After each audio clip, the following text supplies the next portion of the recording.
In a remote African village surrounded by endless hills and lush greenery, there lived a young girl named Amina. Amina's life had been marked by tragedy. She lost her parents at a tender age when a mysterious illness swept through their village. Orphaned and vulnerable, Amina was taken in by her relatives who resented her presence. They treated her with cruelty, seeing her as an extra burden rather than a child in need of love. Amina's days were filled with endless chores, from scrubbing the floors to preparing meals and tending the farm. Despite her hard work, she was often denied food, surviving on scraps or nothing at all.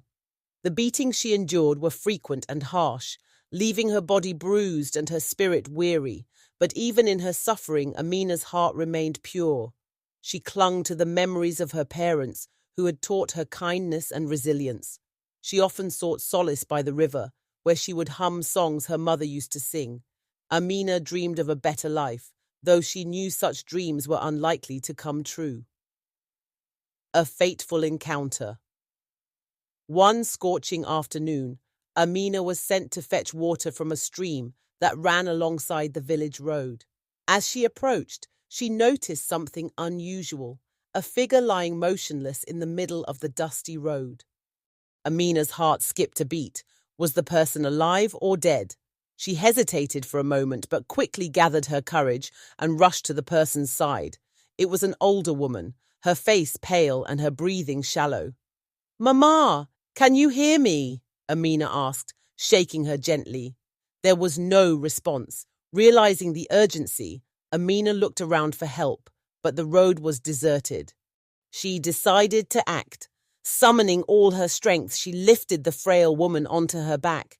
The journey back to her relative's home was long and exhausting, but Amina refused to give up. By the time she arrived, her dress was soaked with sweat and her legs were trembling. Saving the woman. Amina placed the unconscious woman on a mat in the corner of the small hut. Ignoring her relative's scolding, she quickly gathered medicinal herbs her late mother had taught her to use. She ground the herbs into a paste and carefully applied them to the woman's chest. She also boiled water and poured it into a clay pot, allowing the steam to soothe the woman's breathing. Hours passed, and Amina remained by her side, wiping her forehead and whispering prayers. Eventually, the woman stirred. Her eyelids fluttered open, and she looked around weakly. "Where am I?" the woman asked in a faint voice. "You're safe, Mama," Amina replied with a reassuring smile. "I found you on the road and brought you here." The woman's eyes filled with tears. "You saved my life, child." "Thank you." Amina felt a sense of fulfillment, though she knew her relatives would not see her actions as noble. Witnessing Amina's plight. As the old woman, Mama Grace regained her strength, she began to notice Amina's situation. She saw how Amina's relatives barked orders at her and scolded her for the smallest mistakes. She watched as Amina toiled from dawn till dusk, her tiny frame burdened by endless chores. The cruel words and harsh punishments made Mama Grace's heart ache. One day she confronted Amina's aunt. "Why do you treat this child so poorly?" The aunt scoffed. "She's not our child, she's just a burden we have to bear." Mama Grace said nothing more, but she made up her mind to help Amina. When Mama Grace was strong enough, she prepared to leave, promising herself she would not forget the girl who had saved her life. "Thank you for everything, Amina," she said, embracing the girl before departing. Amina smiled, though her heart felt heavy. She had grown fond of the kind old woman. Mama Grace's sons. Mama Grace returned to her home in the bustling city, a stark contrast to the quiet village. She lived in a grand mansion with her 3 sons, who were all incredibly successful. Her eldest son, Michael, was a renowned doctor and the CEO of a major hospital. The second son, David, owned a chain of luxurious 5-star hotels. The youngest son, James, managed a thriving car manufacturing company. Despite their wealth and busy lives, the brothers were deeply devoted to their mother. When Mama Grace told them about Amina, they listened intently. "She's just a child, but she has the heart of an angel," Mama Grace said. The brothers were moved by her story and decided to help Amina in any way they could. "We'll bring her here," Michael said. "She deserves a better life." 51 to 60, bringing Amina to the city. A few weeks later, a sleek black car pulled up in Amina's village, drawing curious stares. Two smartly dressed men stepped out and approached Amina as she was fetching water. "Are you Amina?" one of them asked. Amina nodded, clutching her water pot nervously. They handed her an elegant envelope, embossed with gold lettering. Inside was an invitation from Mama Grace, requesting her presence in the city. Amina's relatives protested, accusing her of neglecting her duties. But the men insisted, and Amina was escorted to the city. When she arrived at Mama Grace's mansion, she was overwhelmed by its beauty. Mama Grace greeted her warmly, embracing her like a long-lost daughter. 61 to 70, a new life. "From today, you are my daughter," Mama Grace declared, her voice filled with emotion. Amina burst into tears, overwhelmed by the kindness she had been shown. Mama Grace introduced Amina to her 3 sons, who welcomed her with open arms. "You're our sister now," David said with a smile. The brothers made it their mission to protect and care for Amina. They enrolled her in the best schools, ensuring she received an excellent education. They bought her beautiful clothes and took her on trips to see the world. For the first time in her life, Amina felt loved and valued. She worked hard in school, determined to make her new family proud. Her bond with her brothers grew stronger each day, and they treated her as one of their own. 71 to 80, overcoming the past. Word of Amina's new life spread back to her village, shocking her relatives. They were filled with regret and shame for how they had treated her. Amina, however, held no grudges. She focused on building a bright future and giving back to those in need. With her brother's support, she started a foundation to help orphan children. She also built schools and clinics in her village, ensuring no child would endure what she had. Her relatives, humbled by her success, apologized for their past behavior. Amina forgave them, knowing that bitterness would only hold her back. Her journey from a mistreated village girl to a confident, successful woman inspired many. She became a symbol of hope and resilience in her community. 81 to 100, a legacy of kindness.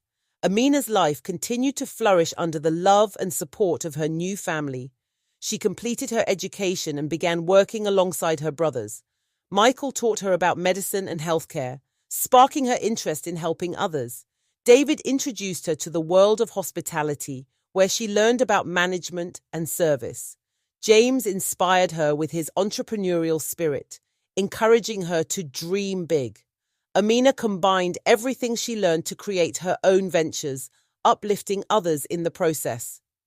Mama Grace watched with pride as Amina blossomed into a remarkable young woman. "You've made me proud, my daughter," she often said, her eyes glistening with tears. Amina remained humble, always remembering where she came from. Her acts of kindness created a ripple effect, inspiring others to give back. She often visited her village, not as a stranger, but as a beacon of hope. The children admired her and the elders respected her. Amina's story was told and retold, becoming a legend in the village. She proved that even the smallest act of kindness could change a life. Her brothers continued to stand by her, proud of the woman she had become. Together, they built a legacy of compassion and generosity. Amina never forgot Mama Grace, who had been her angel in disguise. She honored her by continuing to help others, just as Mama Grace had helped her. The bond between them remained unbreakable, a testament to the power of love and gratitude. Amina's life was a reminder that kindness, no matter how small, could create miracles. The village whispers. As news of Amina's new life spread through the village, her former bullies found themselves at the center of gossip. Neighbors whispered about how cruelly Amina had been treated by her relatives and others in the village. "Imagine, the girl they starved and mistreated is now living in a mansion," one woman said. "And to think they made her fetch water every day while they sat idle," another added. The relatives who had once scorned Amina tried to justify their actions, claiming they had done their best. But no one believed them. Their excuses only deepened the shame they felt. Children in the village began pointing fingers at them, calling them out for their cruelty. "How could you treat her like that?" one elder asked her aunt during a community gathering. The aunt, unable to respond, hung her head in silence. Her cousins, who had once mocked and bullied Amina, found themselves shunned by their peers. A public humbling. The shame grew unbearable when Amina returned to the village for the first time since her departure. She arrived in a convoy of sleek cars, with Mama Grace and her 3 sons by her side. The villagers gathered in awe, murmuring about Amina's radiant beauty and confidence. Her former bullies avoided the crowd, afraid to face her.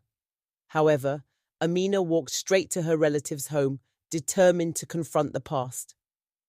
"Amina?" her aunt stammered, her voice trembling with guilt.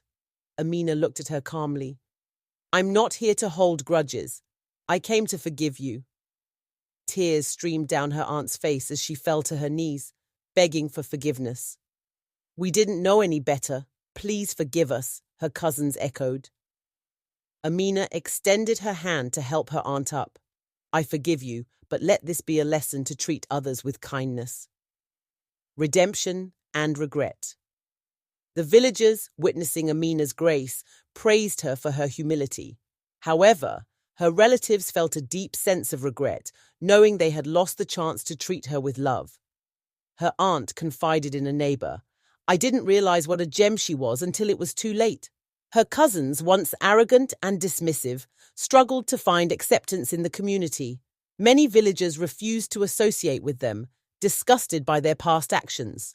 Meanwhile, Amina continued her charitable work, building schools and clinics for the community. Each project she completed served as a reminder of her strength and generosity. Her bullies could only watch from the sidelines, their shame growing with each act of kindness she performed. "We could have been part of her journey," one cousin lamented, but they knew their actions had forever tainted their relationship with Amina. Facing the consequences. Some of Amina's bullies tried to apologize publicly, hoping to regain their dignity. They approached her during a village celebration, kneeling before her and begging for forgiveness. "We were wrong, Amina. Please forgive us," one of them pleaded. Amina smiled gently. "I've already forgiven you, but forgiveness doesn't erase consequences." Her words struck a chord, leaving the bullies to reflect on their actions. They realized that they had lost the respect of the entire village. No one wanted to be associated with people who had mistreated someone so kind. The bullies began to isolate themselves, unable to escape the weight of their shame. Some of them moved to other villages, hoping for a fresh start. But even in their new homes, whispers of their cruelty followed them. A village transformed. Amina's rise to success became a turning point for the village. Parents began teaching their children the importance of kindness and humility. "Look at Amina," they would say. "She succeeded because of her good heart."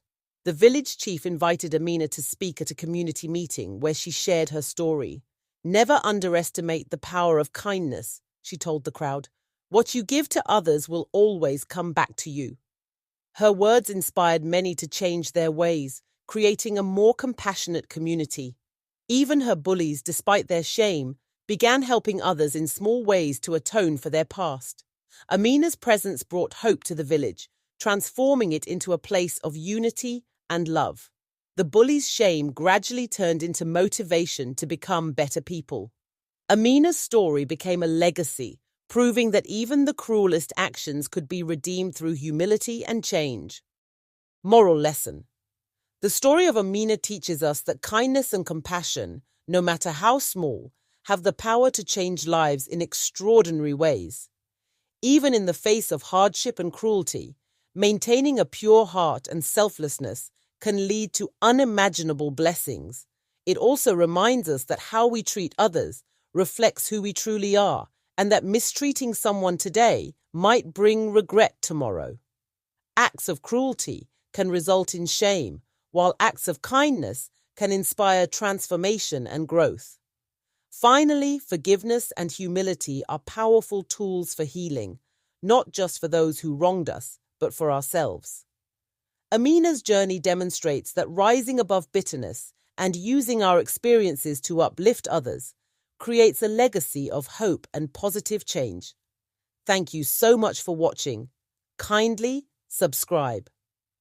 If you haven't subscribed, hit the notification bell and turn it on for many more beautiful, cheerful, inspirational, educational, and captivating stories of African folktales. Stay tuned. Much appreciated for your time. See you on my next video. God bless you all.